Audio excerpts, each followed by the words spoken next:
എല്ലാ പാർട്ടിയിലും ഇതുപോലുള്ള ആളുകളൊക്കെ ഉണ്ടാവുമായിരിക്കും. പക്ഷെ ഇത്തരം ഒരു സംഭവം ഉണ്ടായിട്ട് ഇതുവരെ അയാളെ അറസ്റ്റ് ചെയ്യാൻ പോലീസ് തയ്യാറായിട്ടില്ല.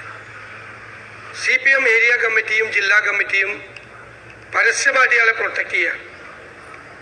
സാർ, അങ്ങ് ഒരു 4 വയസ്സുള്ള പെൺകുട്ടി എല്ലാ മെഡിക്കൽ പരിശോധനകളെല്ലാം നടത്തി. എനിക്ക് ഇവിടെ വന്ന് പറയാൻ എനിക്ക് ലജ്ജയുണ്ട്, ഈ അസംബ്ലിയിൽ വന്നത് പറയാൻ.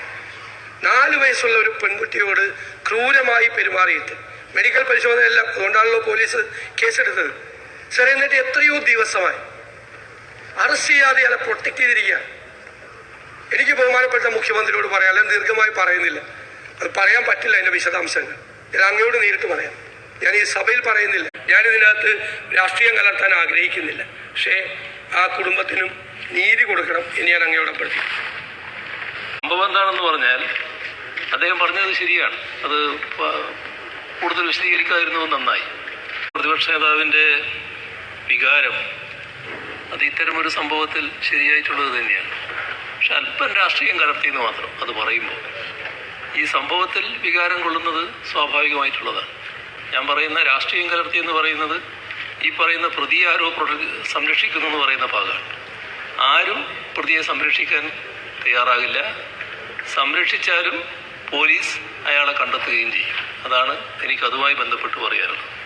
ഇവിടെ സംഭവം എന്താണെന്ന് പറഞ്ഞാൽ അദ്ദേഹം പറഞ്ഞത് ശരിയാണ്. അത് കൂടുതൽ വിശദീകരിക്കാതിരുന്നത് നന്നായി.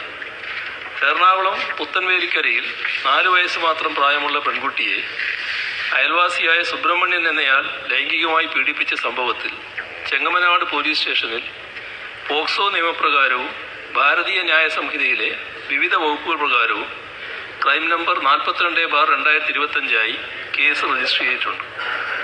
കുട്ടിയെ ആലുവ ജുഡീഷ്യൽ 1ാം ക്ലാസ് മജിസ്ട്രേറ്റിന് മുന്നിൽ ഹാജരാക്കി രഹസ്യമൊഴി രേഖപ്പെടുത്തുകയും അതിൻ്റെ അടിസ്ഥാനത്തിൽ പോക്സോ നിയമത്തിലെ കൂടുതൽ വകുപ്പുകൾ കൂടി ഉൾപ്പെടുത്തി ഊർജിതമായ അന്വേഷണം നടത്തി വരികയാണ്.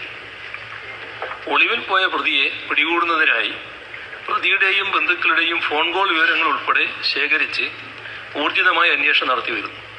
ഇത്തരം കേസുകളിൽ കുറ്റവാളികൾക്ക് യാതൊരുവിധ സംരക്ഷണവും നൽകുന്ന സമീപനമല്ല സർക്കാരിനുള്ളത്.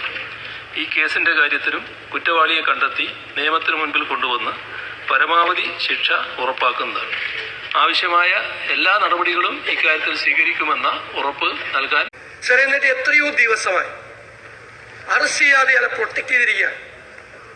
എനിക്ക് ബഹുമാനപ്പെട്ട മുഖ്യമന്ത്രിയോട് പറയാം, അല്ലെങ്കിൽ ദീർഘമായി പറയുന്നില്ല, അത് പറയാൻ പറ്റില്ല. അതിന്റെ വിശദാംശങ്ങൾ ഞാൻ അങ്ങയോട് നേരിട്ട് പറയാം. ഞാൻ ഈ സഭയിൽ പറയുന്നില്ല. പക്ഷെ എനിക്കിത് കൊണ്ടുവരാതെ നിവൃത്തിയില്ല.